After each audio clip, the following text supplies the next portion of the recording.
Good morning, and welcome to the seventh lesson in our series on the history of the Bible. So far in this study, we have studied about how the Word of God was revealed to men, proclaimed, and committed to writing through that mysterious process that we call inspiration. And we've learned how the people of God came to recognize and to collect the written documents containing His inspired Word through the process of canonization. And we've learned how the texts of those canonical books were preserved, reproduced, corrected, and passed on through the centuries in our unit on textual transmission. The translation of the biblical text into the various languages of mankind is the fourth link in the chain of communication from God to us. And in the final unit of this series, we will overview the history of how the message of those ancient documents has been made available to us today in our own native English language. Christianity was introduced into the British Isles possibly as early as the late 1st or early 2nd century. It was definitely established there during the 3rd century. Now, the indigenous people of the British Isles were not, as we would say, English. They were Celtic. And they spoke Brittonic languages like Breton, Welsh, Cumbric, Cornish, and so forth. There is little evidence that the Bible was ever translated into any of these languages, and even if it had, that would lie outside the purview of our study of the Bible in English, because these were not English languages, and the Bretons were not, strictly speaking, English people. This earliest period of British Christianity, therefore, has no bearing on the development of the English Bible. It's the language of the Angles and the Saxons and the Jutes, those Germanic tribes that invaded and settled the British Isles in the 5th and 6th centuries AD, that has come to be known to us today as Anglo-Saxon or Old English. This was the beginning of the English language proper. Anglo-Saxon England was divided into a number of independent and often warring kingdoms, and each of those developed its own distinct dialect of the Anglo-Saxon tongue. And some of those dialects come into play when we're studying the history of the Bible in English. The Old English period lasted from about 450 to 1100. Now, the Norman invasion of 1066, along with the earlier incursions of certain Scandinavian tribes, resulted in the introduction of foreign linguistic influences into the Old Anglo-Saxon language. And that resulted in the transition to what we call Middle English. The Middle English period spanned from about 1100 to 1500. Some of the greatest classic literature in the English language comes from this period, including the works of Geoffrey Chaucer, who lived from 1340 to 1400. Chaucer, of course, was the author of the famous Canterbury Tales, which many of us had to waddle through when we were in high school or college. It was during that same period that an Englishman named John Wycliffe, who lived from 1330 to 1384, produced the first complete translation of the Bible into English. In fact, the Canterbury Tales and the translation of the Bible into English seem to have been two distinctive forms of protest against a dismally corrupt culture that existed in the English church at about this time. We'll talk more about that later on. Then the transition to modern English came about, and that was strictly a linguistic phenomenon rather than the result of external political forces. Between 1200 and 1600, a major change in the pronunciation of vowel sounds took place, beginning primarily in the southern part of England, and this phenomenon is called the Great Vowel Shift by linguistic scholars today. Now, no satisfactory explanation for this rather sudden and dramatic transition has ever been offered, but it constituted the decisive leap from Middle English to Modern English. And this background makes for a more meaningful study of the English translation of the Bible. The Old English period saw the translation of significant portions of the historical narrative of the Bible, along with the book of Psalms, into the native language of the Anglo-Saxon people. Now, none of these translations were made from the original Hebrew or Greek. They were all translated from the predominant Latin. And very few of these translations would have actually been read by the common people. They were almost universally illiterate. Rather, these translations were produced for the benefit of the teaching clergy. But the Anglo-Saxon Church produced some of the most brilliant scholars in all of medieval European Christianity. And we are going to get briefly acquainted with some of them in the first part of this lesson. The first individual we'll meet was named Cadman. He lived from about 657 to 684. Now, Cadman was not an educated scholar. He was not an ordained clergyman. For most of his life, he took care of the animals at an abbey. But he also happened to be a gifted poet. He is the earliest English poet we know whose name has been preserved to history. And his poetry is said to have been exclusively religious.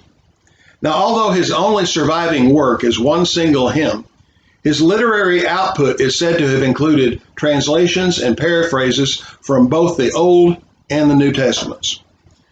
Included in that was the full story from the book of Genesis, the narrative sections of the book of Exodus, the birth narrative of Jesus, and the passion narrative, the death, the burial, the resurrection, and the ascension of Jesus. Cadman's works were memorized and disseminated throughout Britain, and these poems and songs became the popularized people's Bible of the day. They were used to communicate the message of the scriptures to an illiterate people during the Old English period, in much the same way that we use songs and stories today to teach the Bible to very young children in our Bible classes. Cadman's life and his poetic ministry are memorialized today in the name of the contemporary Christian band Cadman's Call. Another individual we want to visit with is named Aldhem. He lived from about 640 to 709. He was the leader of an abbey in the English town of Malmesbury, and late in his life he became the bishop of Sherborne. Now, Aldhem was a true first-class scholar and writer. His reputation reached all the way to Rome itself. His scholarly writings became the standard school text in the monastic schools throughout the Anglo-Saxon period. And his translation of the Psalms, which was completed shortly after AD 700, was the first straightforward translation of portions of the Bible into Old English. In other words, rather than being poems and songs like Cadman's work, this was a straight translation. Very shortly after Aldhem, another churchman named Egbert completed in about 705 the first English translation of the Synoptic Gospels, the Gospels of Matthew, Mark, and Luke. And then another monk named Bede, who lived from 673 to 735, was one of the most renowned scholars in Europe during his day, and is forever known in English history as the Venerable Bede. His most famous work, outside his Bible translations, was the Ecclesiastical History of the English People. This work gained him the title, the Father of English History, and it's only through Bede's history that we even know about the lives of people like Cadman and Egbert. But Bede translated the Gospel of John into Old English, probably to supplement Egbert's translations as the Synoptics. So in that way, all four of the New Testament Gospels were translated into Old English. Bede supposedly finished his translation project within an hour of his death. Next, we want to meet Aldrid. He was a 10th century priest, and he introduced a new element into the history of the English Bible. He wrote for us an interlinear gloss, as it was called, in the Northumbrian dialect of the Anglo-Saxon language. A gloss is writing between the lines of a pre-existing text in a different language. The text that Aldred used was a late 7th century Latin manuscript of the Gospels. That manuscript was the work of a scribe named Eadfrid. He had been the bishop of Lindisfarne, which was an island off the northeast coast of England.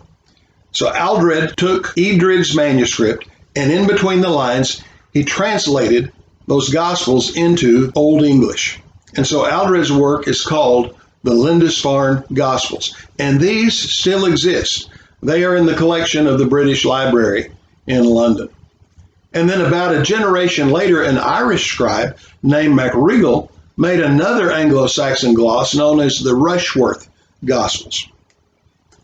And then in the late 9th or early 10th century, all 4 Gospels were translated into the West Saxon dialect of Old English. And this translation is called the Wessex Gospels.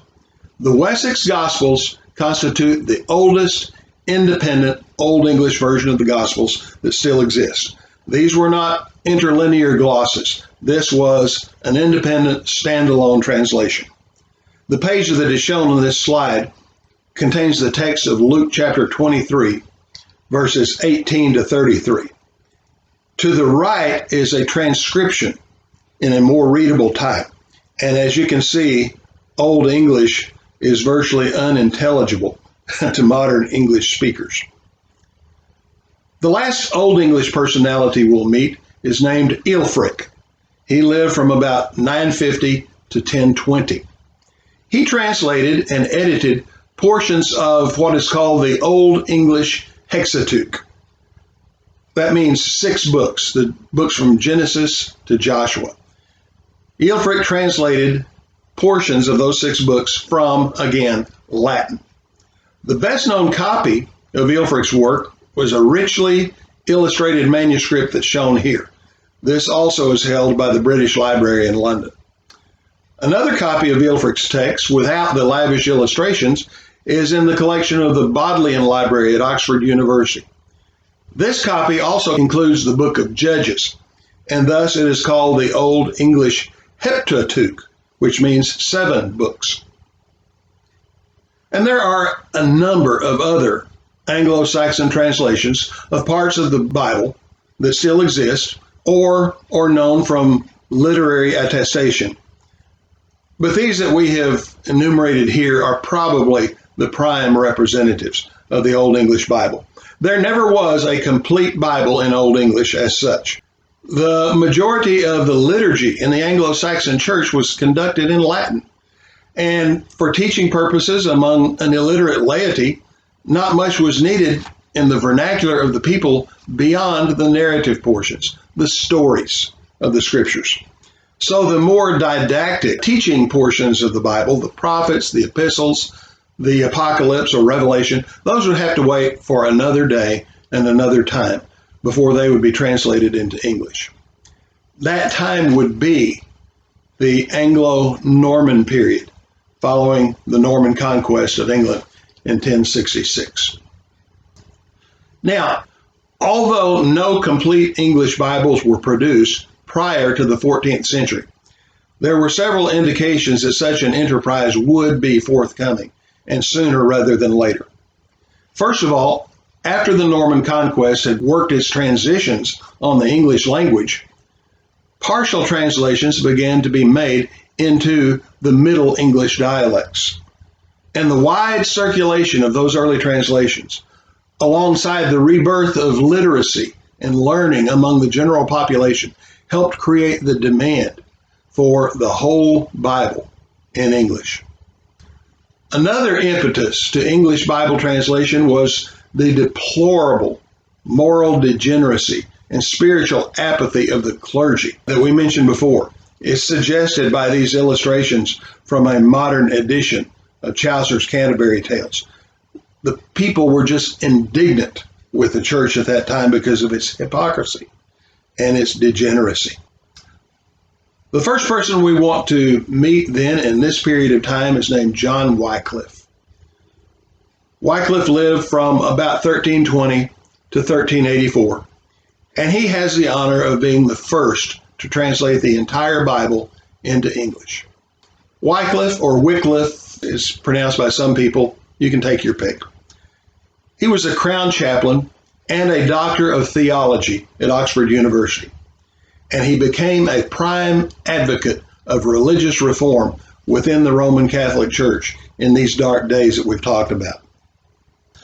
Wycliffe was the leader of a pre-Protestant movement known as Lollardism. And that continued to be an active force until the English Reformation of the 16th century.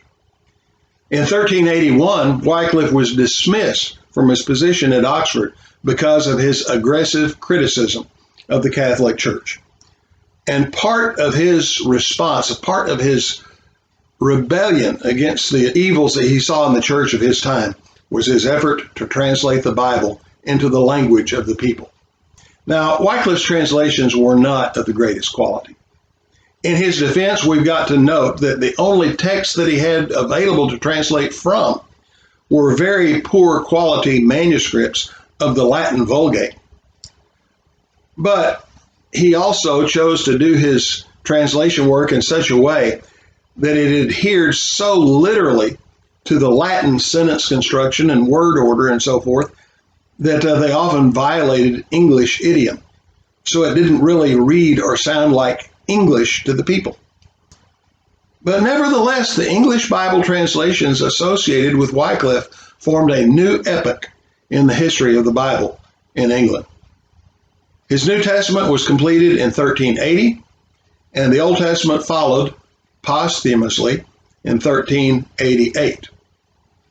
It was a man named John Purvey who lived from 1354 to 1428 and had served as one of Wycliffe's secretaries who complete the translation of the Old Testament after Wycliffe's death.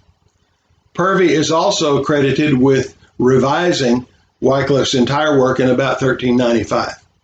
His revision replaced many of the Latin constructions in the text with good English idiom and made it more readable to the English speaker.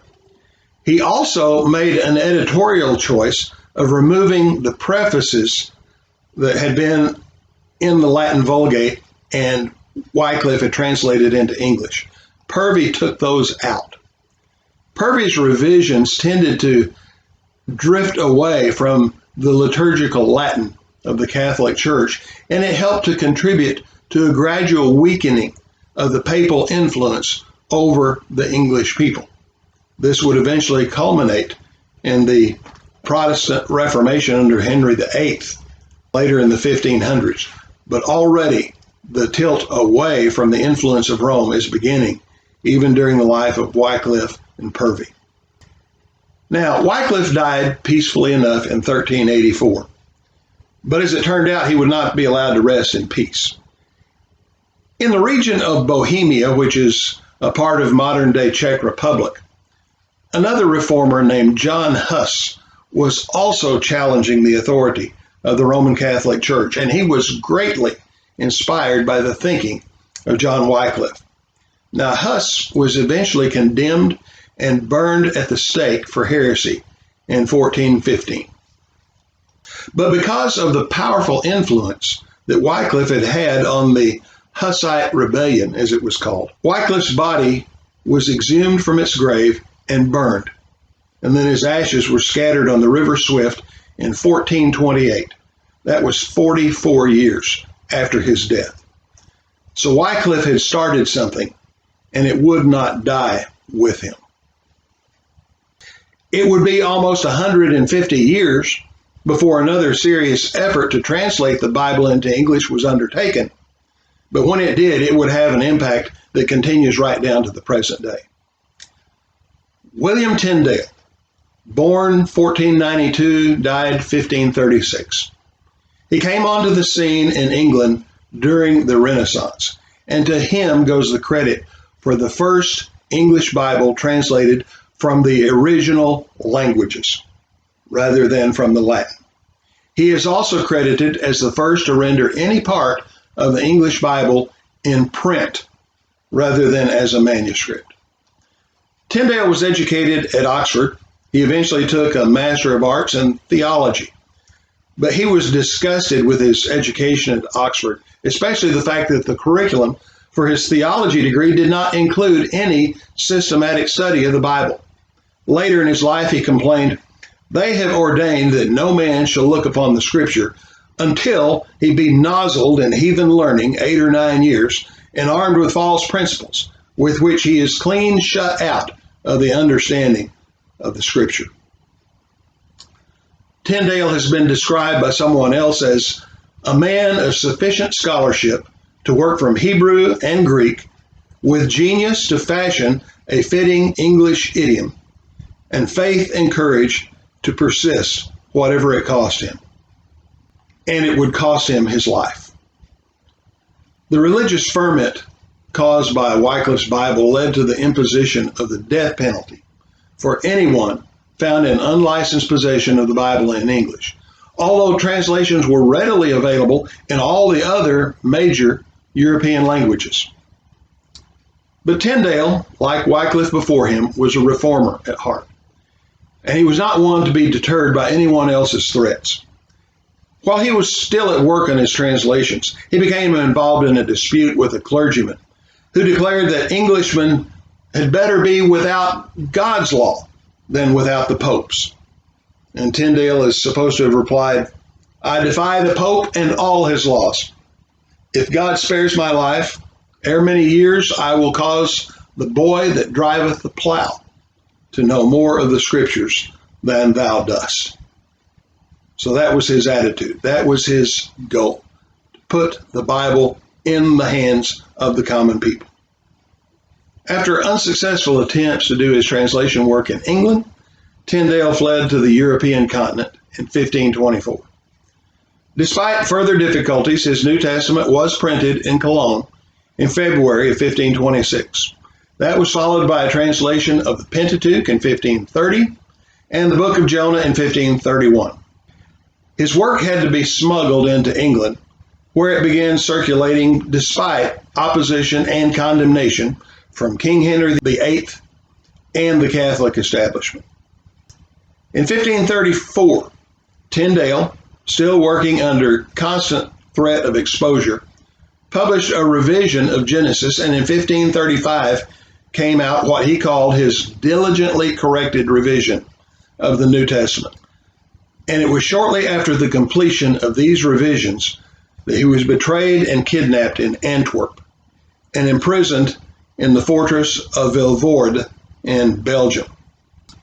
Now, even while in prison, Tyndale continued his work on the translation of the Old Testament, but he didn't live to see it through to completion. It had to be finished by other men. In August of 1536, Tyndale was tried for heresy and found guilty before a church court. And on October 6th, he was strangled to death, and then his body burned at the stake.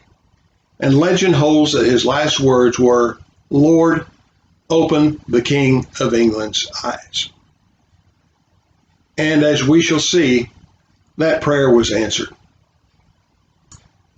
Tyndale's assistant and his proofreader at Antwerp became the key individual behind the publication of the first complete English Bible in print. That was the work of Miles Coverdale, who lived from 1488 to 1569. The completed English Bible in print was published in 1535. Now, Coverdale was not the scholar that Tyndale was, and his translation was basically that of Tyndale, revised a little bit in light of recent German translations. Coverdale's main contribution to his publication were the introduction of chapter summaries, the separation of the Apocrypha from the other Old Testament books and relegating it to a separate section, and the introduction of some new expressions into the text. Now, Coverdale's Bible was favored by Anne Boleyn, the second wife of Henry VIII, but her execution in 1536 is probably what brought Coverdale's work into official disfavor. Another individual from this time that we need to meet is John Rogers, who lived from 1500 to 1555. Rogers was another of Tyndale's assistants. He would also become the first English Protestant to suffer martyrdom in the persecution of Henry VIII's Catholic daughter and successor, Bloody Mary.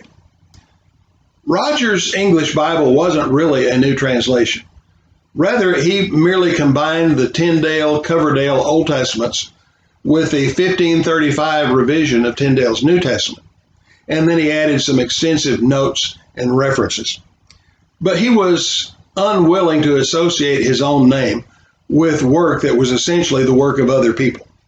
So he used a pen name, and that name was Thomas Matthew. And the Bible that he published came to be called the Matthew's Bible. It appeared in 1537, and it was published, remarkably enough, with the consent of the crown. And this is within 1 year of Tyndale's death.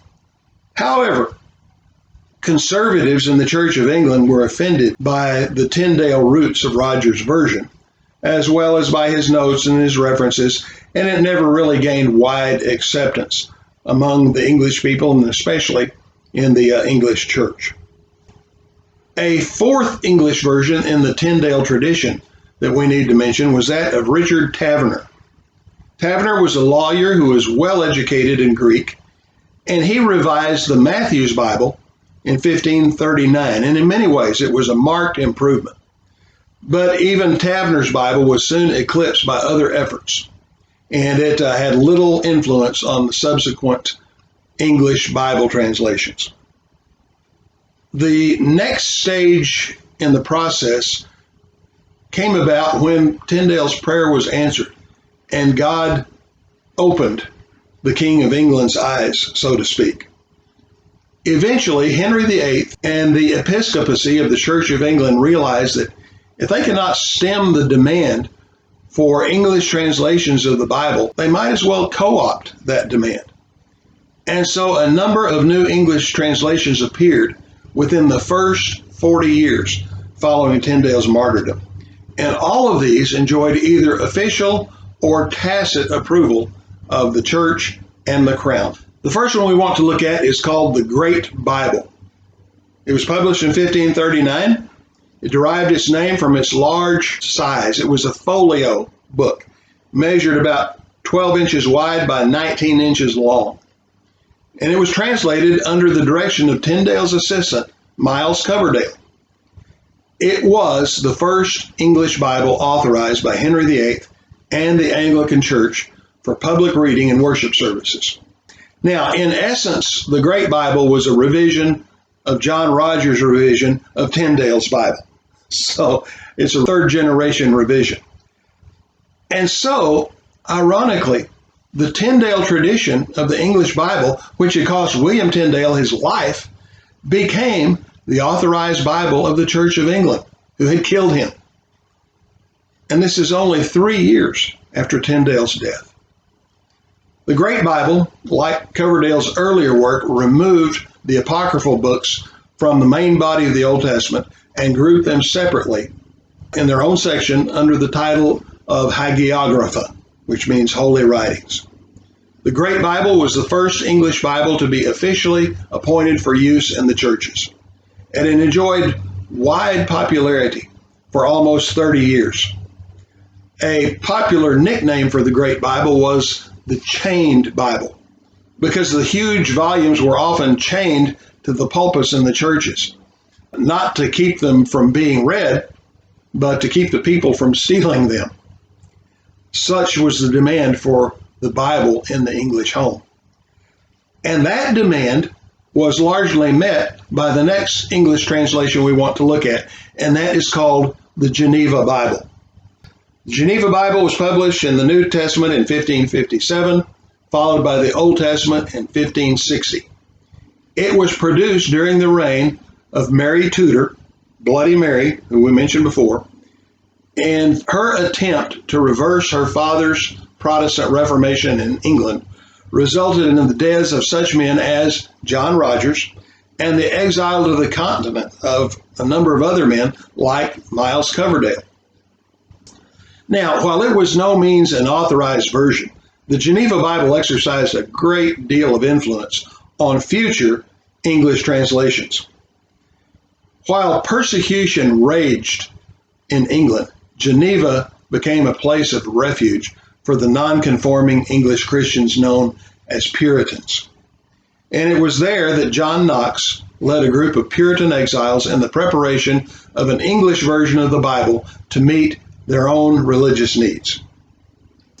The New Testament was based again on Tyndale's version and revised according to the Greek text and a group of other European versions.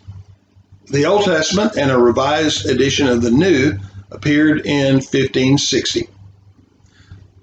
The Geneva Bible was the first English Bible to be translated by a collaborative committee rather than by a single individual. The Geneva also demonstrated several outstanding characteristics which made it immediately popular with the people. The Old Testament followed the Hebrew more closely than its predecessors had done and told the story much more smoothly. Its marginal notes were relatively free from the controversial violence that was fashionable in that day and age. It used a smaller quarto-sized page, 9.5 by 12 inches. It made it easier to carry the book around, and its simple Roman type made it much easier to read than the earlier Bibles that had been printed in the Gothic letters, what we would call Old English type. The Geneva introduced the practice of italicizing words that were inserted into the text where English idiom required it, words that were not actually present in the original Greek. Those words would be italicized so the reader would know that they had been provided for clarity. Most important, the Geneva Bible was the first English translation to employ verse divisions that had been introduced into the Greek text by Robert Stephanus in 1551. So anytime that you wanted somebody to give you a reference, book, chapter, and verse, they couldn't do that until the Geneva Bible was published because there were no verses in English Bibles before that.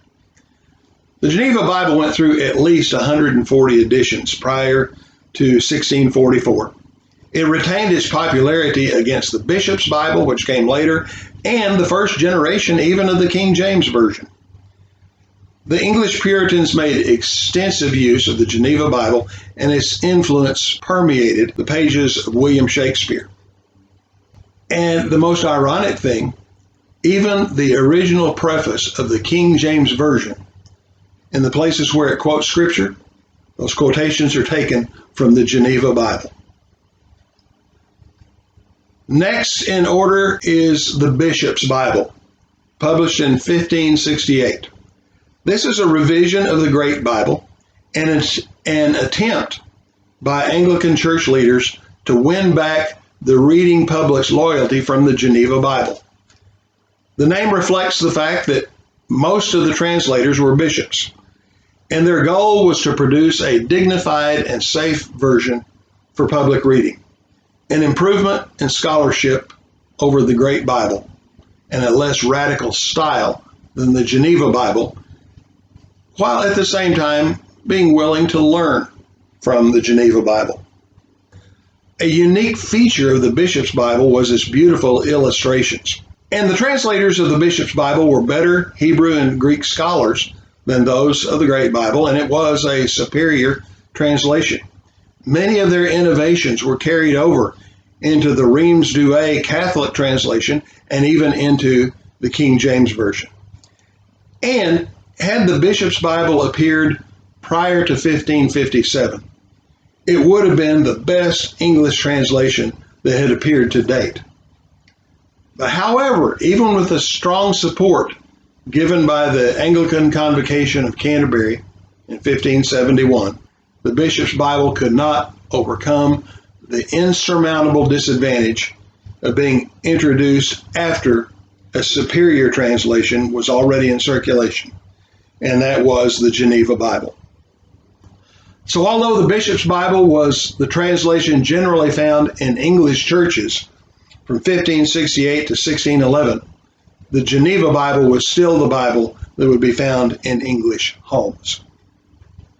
No further editions of the Bishop's Bible were printed after 1606. And although the Bishop's Bible was not a work of high merit in itself, it did become the official basis for the revision of 1611 that we now know as the King James Bible. So in this lesson, we have hurriedly surveyed the history of the English Bible translation from the Anglo-Saxon or Old English period through the Middle English and really up into the early modern English period.